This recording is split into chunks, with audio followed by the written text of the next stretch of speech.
go there and come up with a plan to do this? I think it was mainly just for money.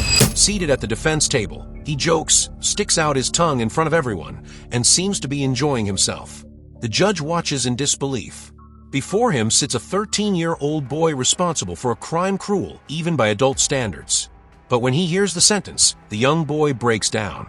Not from remorse, but from fear. This is the story of Antonio Barbeau, and the reason he stands before this jury is, to say the least, disturbing. To understand this case, we need to go back in time. Sheboygan Falls, Wisconsin. A small town hiding secrets far too big. Violent crime was not part of the landscape there. In fact, murders were so rare that many residents couldn't even remember the last time one had happened. Until September 2012.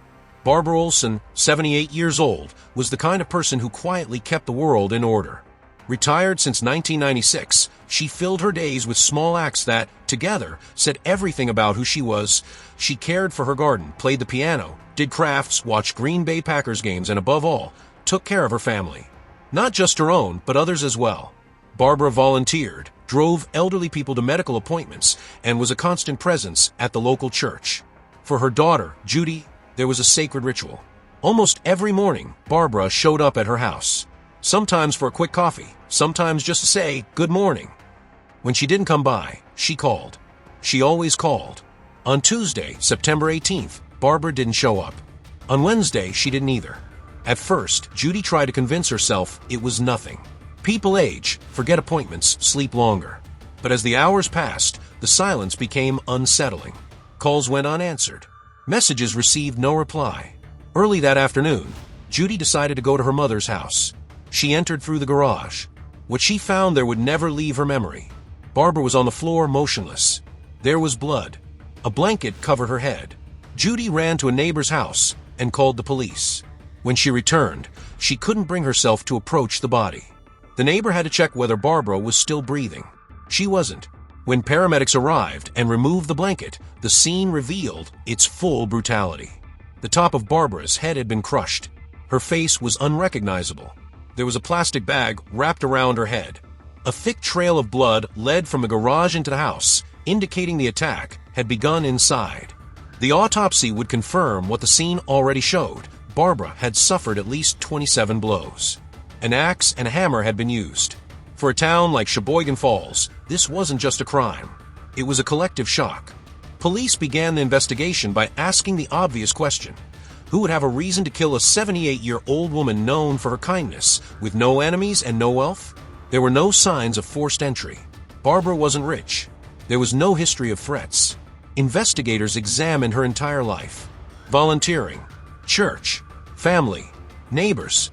When the circle began to close, only one deeply uncomfortable direction remained, her own family. And that's when a name emerged. Antonio Barbeau, 13 years old, Barbara's great-grandson. Antonio was not a stranger. Quite the opposite. He spent time in that house, that garage, that kitchen. He was welcomed warmly, invited inside when he was cold. He was someone Barbara trusted, someone she would never have imagined fearing. Alongside him, another name appeared in the records, Nathan Pop, also 13 years old. Antonio's best friend. Security cameras in the area began to tell a story. At different points around the city, the two boys appeared together on the day of the crime. Coming and going, moving around as if nothing had happened. Police decided to approach them carefully. No direct accusations. No initial confrontations. After all, they were just boys. Nathan was the first to be questioned. His reaction was immediate, emotional collapse. Crying. Confusion. He made an unusual request, a piece of paper. He said he couldn't speak in front of his mother. He wanted to write. When the officer read what was written on the paper, everything changed. He killed his grandmother, and I was with him. I can understand with what you wrote down. You're very scared. Yeah. Antonio was questioned next. Unlike Nathan, he seemed far too calm. He said he hadn't seen his great-grandmother in months, that he knew nothing, that he was just walking around. So you're straight out saying, and you had said before, that the last time you saw her at all was at least a month ago? Yeah. So you would straight out be saying that if anybody said that they specifically saw you at your great-grandma Barb Olson's house anytime within the past 2-3 weeks or something that they're lying? Yeah. But while his words tried to sound innocent, his body betrayed him. He bounced his legs, touched his face, avoided eye contact, hesitated over simple questions. When investigators mentioned Barbara's death, Antonio showed no surprise, no shock, no questions. No, how did this happen? Slowly, the pieces began to fall into place, and the picture that emerged was disturbing. Antonio had run away from social services days earlier. He was staying wherever he could. He needed money, and, as he would later admit, he knew where to get it. That afternoon, the two boys asked for a ride under the pretense of visiting a friend. Their real destination was Barbara's house. They entered through the garage.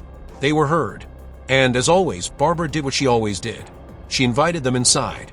She said she would call Antonio's mother, said she wanted to let her know he was safe. It was at that moment, at that exact instant of care and protection, that everything happened. Antonio raised the axe. What happened next would turn two teenagers into something Sheboygan Falls had never seen before. But how was that plan really formed? Was the attack impulsive or premeditated? And what was each boy's real role in that garage?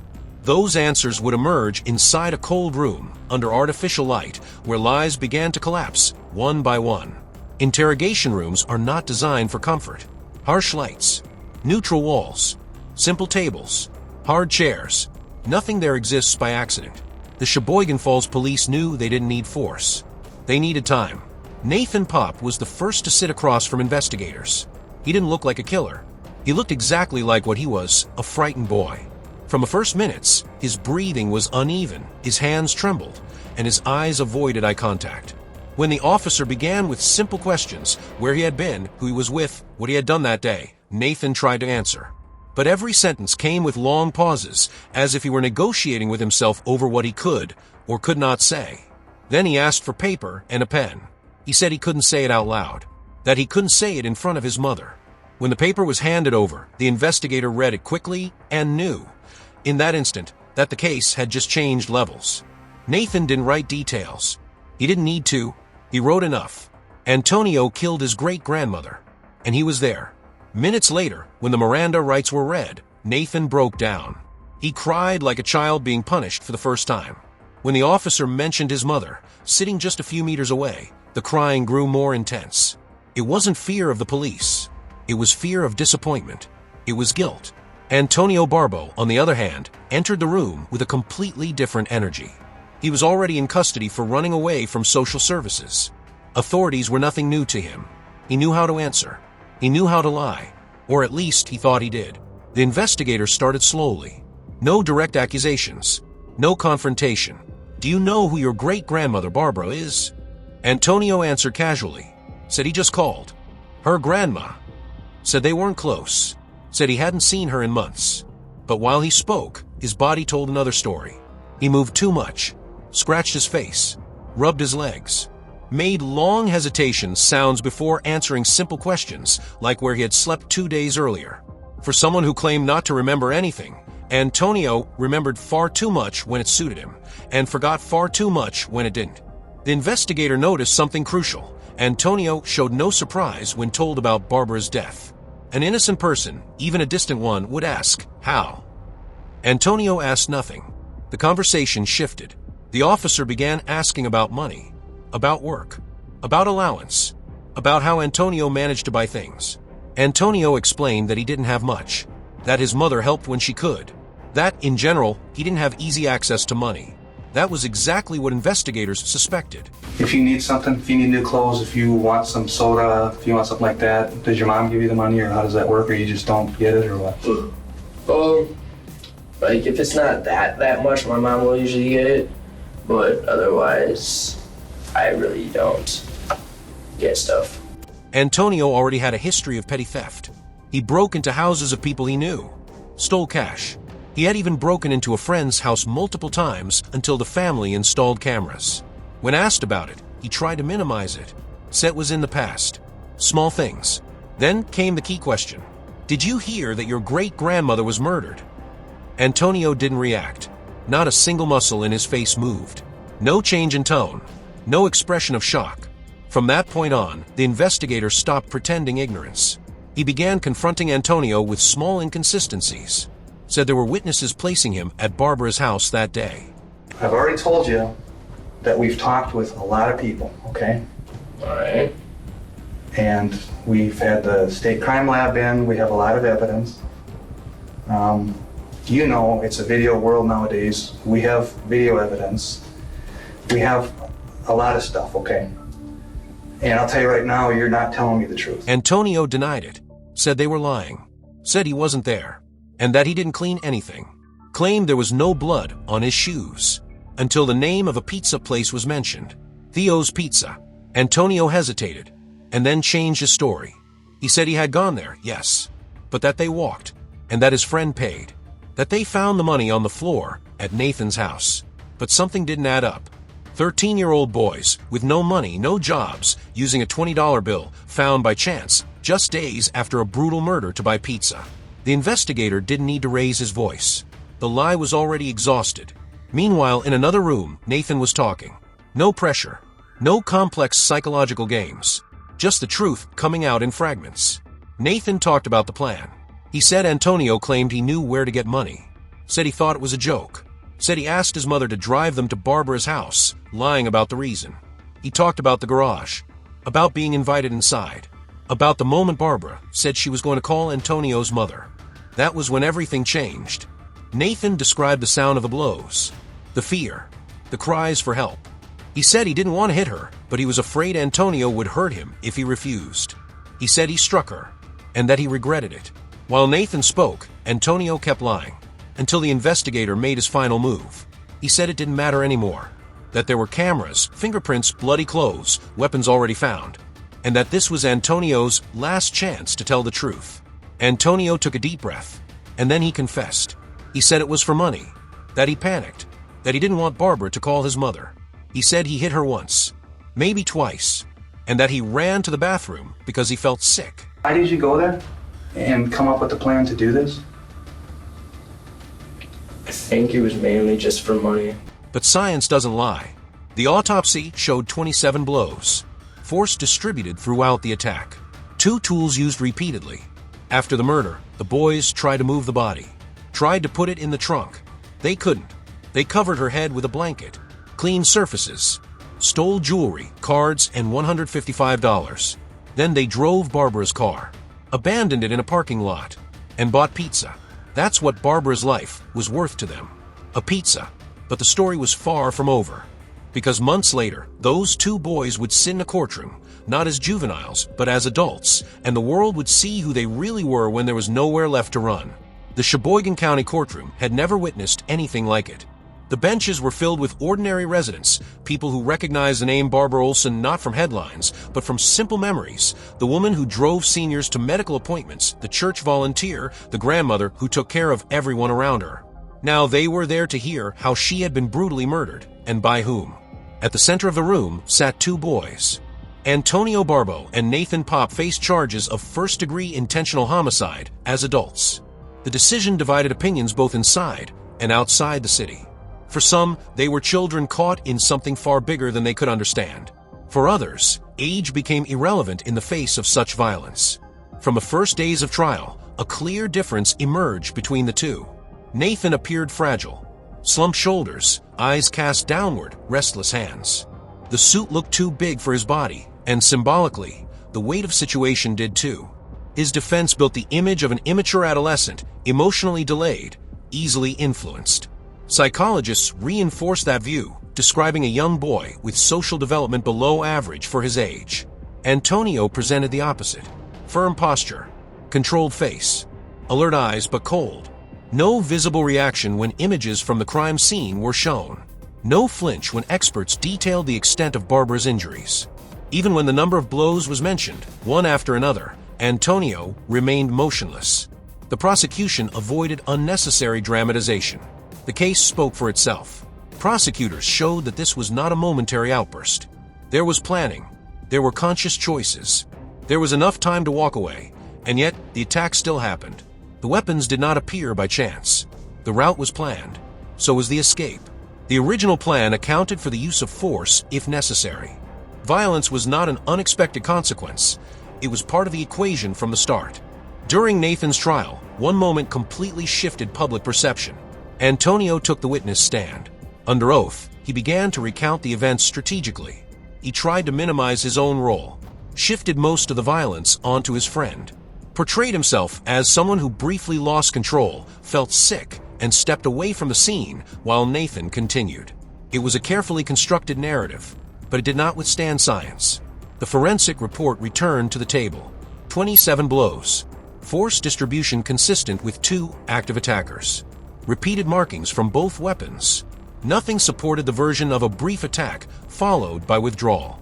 The discrepancy between what Antonio claimed and what Barbara's body revealed was striking. Nathan was sentenced first.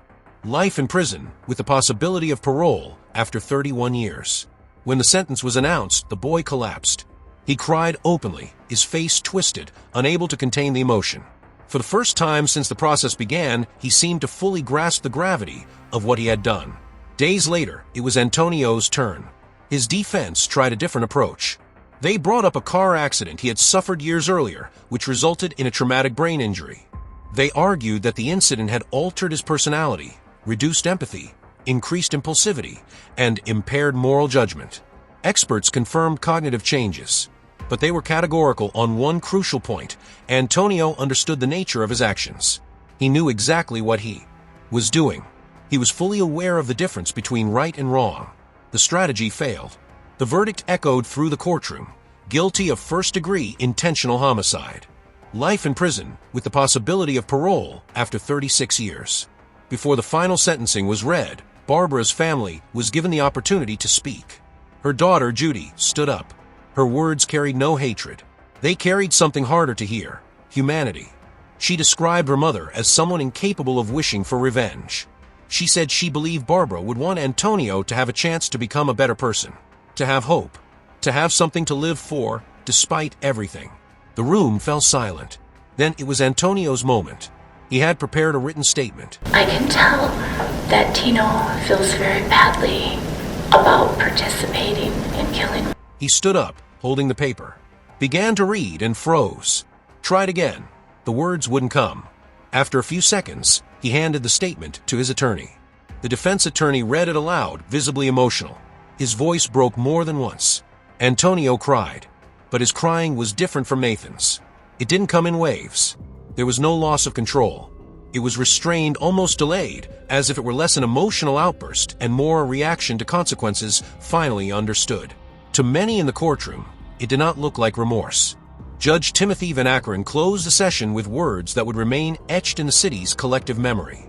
In more than 2 decades on the bench, he said he had never dealt with anything like this. Not even close. He emphasized that the sentence was not about revenge, but about protecting society. Antonio left the courtroom crying, head lowered. And outside the courthouse, one unsettling question began to circulate insistently. Were those tears born from genuine remorse? Or simply from the realization that life as he knew it had ended right there? Antonio Barbeau is serving a life sentence. His first chance at parole will only come when he is around 50 years old. Until then, time is his only constant companion.